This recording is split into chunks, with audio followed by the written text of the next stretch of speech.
can spice it up. And there we go. That's all the ginger that I need chopped up nicely. Then we're going to go into the next flavor that's going to marry really well with this ginger flavor, and that's going to be the garlic. Garlic is just such a classic globally in terms of seasoning our food. It really gives you a nice robust flavor. So we're going to put our back into it and crush up that garlic and cut that up into small pieces. Now the reason why I'm doing all this cutting first is we're going to take half of these cut items and put them with our shrimp to get it seasoned before we go ahead and cook it up, and the other half will be going directly into the rice when we pan fry it. So cutting our garlic up there.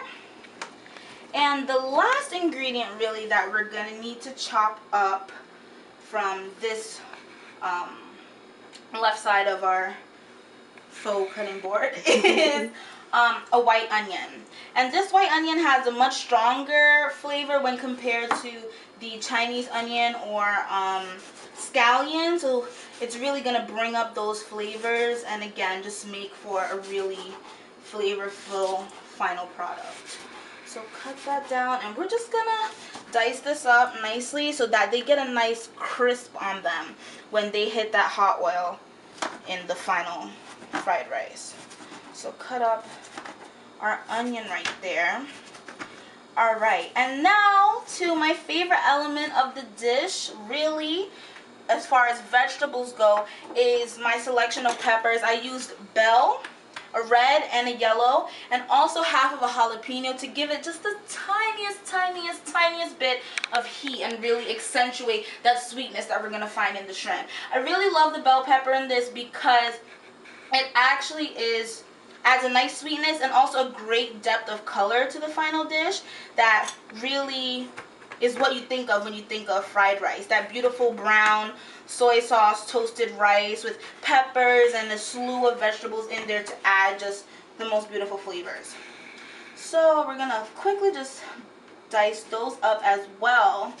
And there we have pretty much all of our vegetable prep done.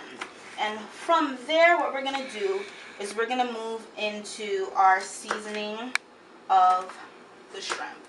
So give that our final chop. And we're going to get into seasoning our shrimp now.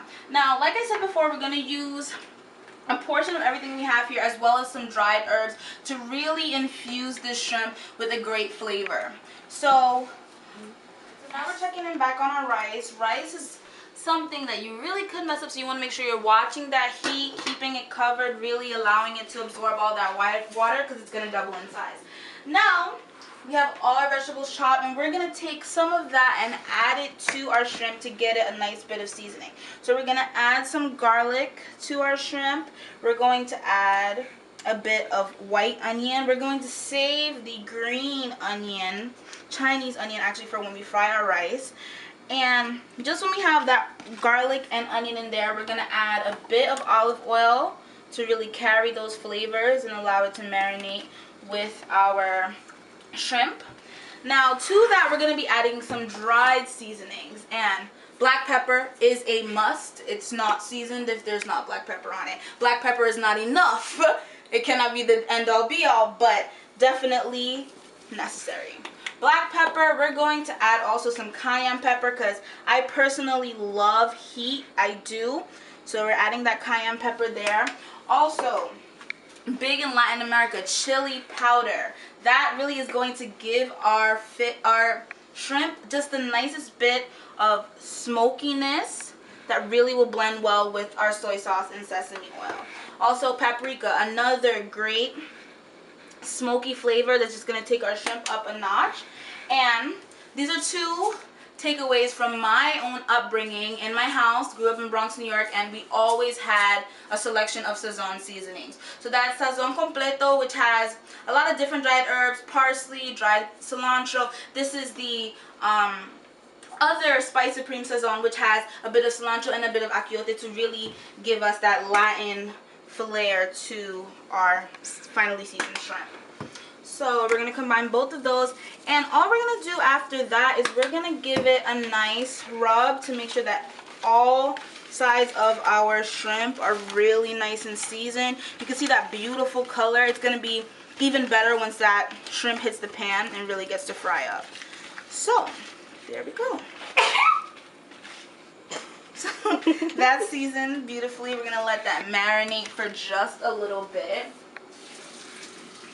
And all that's left now is we're going to be waiting for our rice to cook all the way through, and then we can simply combine this in one pot with our eggs, with our enoki mushrooms, and really get those flavors married together, and it's going to taste great. And really something that I really observed while looking up this recipe is that there are so many different variations. From family to family, there are different seasonings, different vegetables. People had cabbage, people had string beans in their rice chow pha. So there is a lot of option here. And what I think that really denotes about this dish is that it's not something that's just for the 5 million Chinese descendant Peruvians. It's something that really has been integrated into the very core of Peruvian cuisine, so much so that it's on Peru's national website to showcase their food, their gastronomy, their Peruvian brand to the world. So I'm really excited to see how this turns out, and we'll be back to put everything in the pot and see it come together. Okay guys, I'm back and we're gonna get into our arroz con camarones dish. Now I've already kind of prepped the shrimp because I just wanted the spices to marinate a little bit. So what I did is went ahead and put some crushed garlic. You can see the crushed garlic pieces in there. I have the raw shrimp, no tail, already peeled and all that good stuff. I also put a little bit of garlic and onion spice, the smoked paprika and chili and onion spice. I put a little bit of nature seasoning and just a half teaspoon of cumin. Don't want too much because it's a very full flavor. So what I'm going to do now is I'm going to add a little bit of olive oil, extra virgin olive oil, just to give it a little more of a rich taste. So I'm going to kind of just roll our shrimp around in it a little bit. It's going to give all of those spices to be all like covering the shrimp. So we're going to do that for a second. I'm going to go ahead and wash my hands because, you know, cleanliness. And one thing about Ecuador and using shrimp, so Ecuador, as I already stated, is one of the largest producers of shrimp in the world. They produce anywhere between 360 and 400 million pounds of shrimp a year. So that's a lot of shrimp. Obviously, they use it in a bunch of different dishes. It's used in the restaurants, it's used in the homes. It's one of those things that are like, it's just very, very big in that country. So what we're going to do now, we're going to kind of just let our shrimp sit here for a little bit. We're going to start chopping. I have a red onion here, so we're just going to start chopping that. And I don't want it to be very big chunks in the dish, so we're going to kind of chop it finely.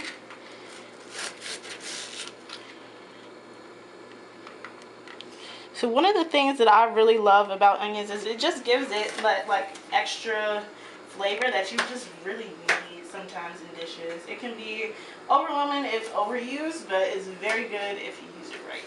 That's one of the reasons why I'm going to win, because I always know how to do it right. I don't know what Peter Gay does, but we're going to do it the right way. So we're going to just go ahead and chop.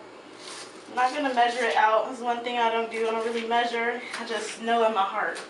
So we're going to chop up just the right amount of onions here. And the onion flavor is going to pair really well with all the garlic that we're going to be putting in the dish. Actually, there's a lot of garlic in the recipe that I originally found online. You're probably not going to use all of it because I like to also season the shrimp with garlic, so I don't want it to be too much. That's just something that I found in the recipe, but they obviously vary from person to person, family to family. So we're going to just continue to cut these, dice them nicely.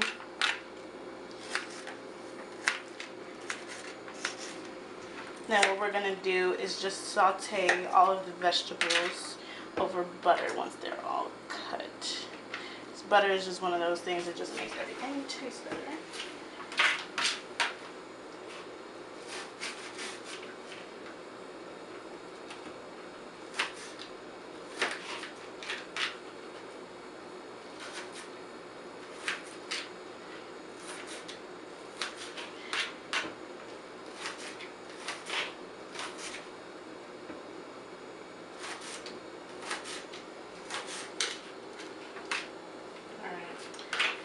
Happy with that amount of onion. So we're gonna go ahead and move to the bell pepper. I have one green bell pepper here. The bell peppers are an interesting flavor as well because it's kind of sweet. It doesn't have a very full flavor, but it does add color. It adds a little crunch and a little sweetness to the dish.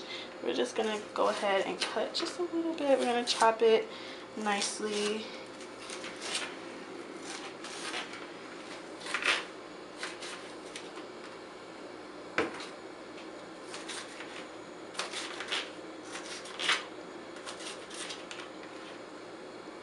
And it's interesting because even though the recipes vary from region to region and family to family, bell peppers were pretty much standard. Some type of pepper was standard in all of the recipes, which I thought was interesting. They do bring a very unique flavor to the dishes.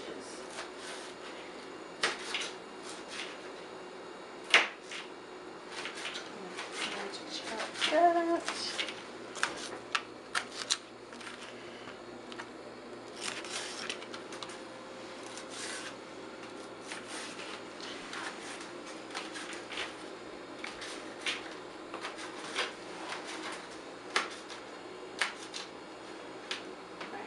This little piece here.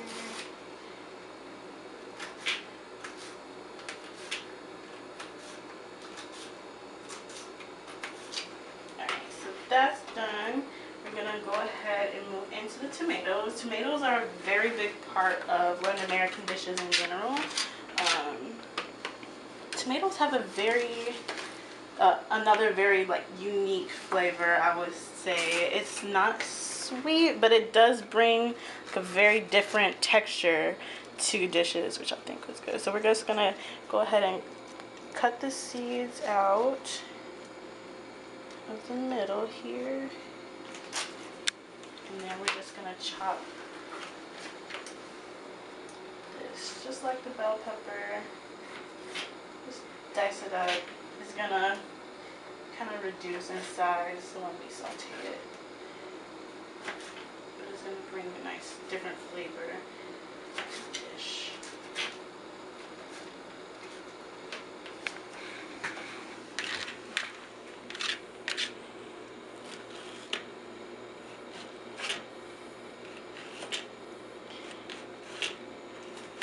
I think it's also interesting because at home we don't really use tomatoes in a lot of different dishes unless we're doing like a dish that isn't from like the African American culture. We don't really use tomatoes that much in our house, but I did grow up using it when we did cook like other dishes that weren't soul food, so it was pretty common in a bunch of different things.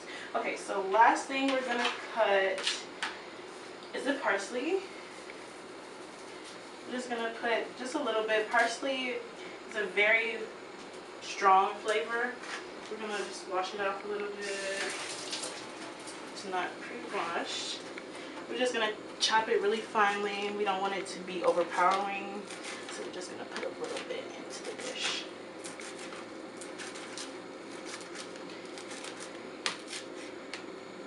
Alright, so now that that's done, we have everything pre-chopped. We have our shrimp here, already marinated and seasoning. So what we're going to do next is just kind of saute it with butter, with the achiote, which I've never used before. I'm interested to see how it tastes. And yeah, so I'll see you back. Okay, so now we're on to the main event. I have about a tablespoon of butter in here heating up. And again, butter is just such a flavorful fat to use, so always go for butter when I'm cooking. And what we're gonna do is we're just gonna quickly kind of pan sear this to give it a little bit of texture. And once they come out of the pan, we're gonna let them cool off a little bit, and half of the shrimp I'll actually be cutting up so we have a variety of texture going on in the dish when we're finally frying up our completed rice. Now I'm really loving how well marinated, just how it smells fantastic, honestly, and that's really something that I think is gonna make me knock this recipe out of the park, is because unlike Taylor, I have quite a bit of experience with these different flavors. Like I said, my own personal background growing up in the Bronx, I've eaten so many different types of Latin American food, from Peruvian to Ecuadorian to just really a wide breadth of food. And additionally, I'm also quite comfortable with using Asian spices and ingredients, which means that I really do believe that my chaufa is going to be a full, welly balanced meal, marrying all of these different flavors. So our butter is browned and popping in this skillet, and we're gonna go ahead and use our tongs and just add those to our pan. And that's gonna give them a nice crispiness. Again, key to a great dish is not only seasoning and flavor, it's texture. So we're gonna get that nice and browned and crispy. But you wanna be careful with something like shrimp because it does tend to overcook so quickly. You really wanna be keeping your eyes on that. Now, again, we wanna leave no seasoning wasted, so we scrape out every last bit of that and just let it sit there and sear. You don't wanna play around with it too much because, again, you wanna get that crispiness. So I'll leave that for a minute, and we're gonna go ahead and check in on our rice. Our rice looks about done. It's fluffy. We can smell that really nice signature rice scent. And we're just gonna turn that heat off, and we're gonna take this out right now to cool. Because in a regular chaufa, what you're doing is you're taking rice that's a bit old, this leftover rice essentially, and infusing it with a lot of different flavors. So the rice needs to be a little bit dry, again, to get that texture, to get that crispness that is essential to a fried rice. So, and there we go. So we're gonna scrape that out. And again, you wanna even make sure to get those little crispier bits at the bottom, because again, that adds that beautiful texture, that beautiful crunch that we're looking for. All right. And with that, we're gonna go ahead, and I hear my shrimp sizzling, so we're gonna give them a real quick turn. Look at that crispiness. Ugh, almost burned myself with that heat that's in this pan. Look at that nice, just a beautiful char on them, really is what you're looking for. And like I said, this is a dish that's so common to Peru that there are tons of different versions. If you don't happen to eat shrimp, you can make it with chicken, you can make it with beef, you can make it with a large variety of protein choices. Mix them together if you want, and really just make a chaufa that's truly your own. So we're gonna leave that again on the other side, just to give that a nice little sear again really quickly. And once these come out the pan, again, we're going to chop up half of them so we get it really infused into the rice. You're getting big pieces of shrimp and also little tinier bites, so you're getting a really full flavor. And also, we're going to not wash out the pan, and we're going to start cooking our vegetables in that same, in the same liquids that came from the shrimp. So down to every last bit of bell pepper is as flavorful as it can be.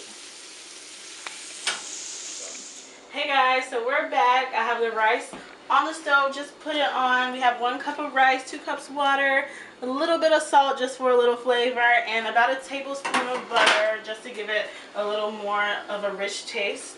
So this is yellow rice, and what we're going to do is we have our achiote seasoning. We're going to go ahead and put that in as it boils. So let's go ahead. It's going to give it a nice, good flavor and color. We're just going to go ahead, put all of that in here. It's gonna go ahead and come to a rapid boil. Then we're gonna turn it down, just let it cook. It's gonna be really tender and everything. We're gonna let the butter melt, we're stir it around a little bit, and then we'll just kind of leave it be for a second. It tends to cook itself. We don't want to touch it too much. So yeah. And we're back. So what we're gonna do is I want to get up all of these juices that were with our shrimp. So what we're gonna do is we're gonna add this ginger, garlic, onion. We're gonna add our bell peppers to that as well. And our secret ingredient, my touch, is the enoki mushroom. And I really love mushroom because, I'm gonna break them up a little bit. I really love mushroom because they add a nice earthiness and such a depth of flavor. Now, enoki is a rather light mushroom, so it won't throw off or compete too badly with our sesame oil and our soy sauce, those stronger flavors. Rather, it will soak them up beautifully. So, have that heat up, and we're just gonna go ahead and try to get up some of that beautiful seasoned juice that's sticking to our pan.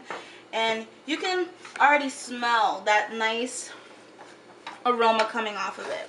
And we're just gonna use our vegetables strategically to get up all that flavor, because again, the motto in this kitchen, the motto of winners, is no seasoning wasted. So there we go. This looks like it's chopped up about everything that it's gonna get out of this pan. So we're basically ready to cook the final dish. It's the moment we've been waiting for. So I'm gonna go ahead and put my green onion to the side for just a little bit. And one of the things is, this recipe calls for a wok. Now, being as that I don't own a wok, we're gonna make it work actually with a large heavy bottom pan. Now the difference between this and a wok is that it doesn't have the slope sides that a wok does, which would get you a nice crispiness as things go through the slope, but it's fine, we're gonna make it work. So to this, what we're gonna do is we're gonna grab our rice, and because we cooked fresh rice for this recipe, I had my rice sit in the freezer for a little bit to really get it just a little bit harder, like rice would be after leaving it in the fridge overnight as a leftover.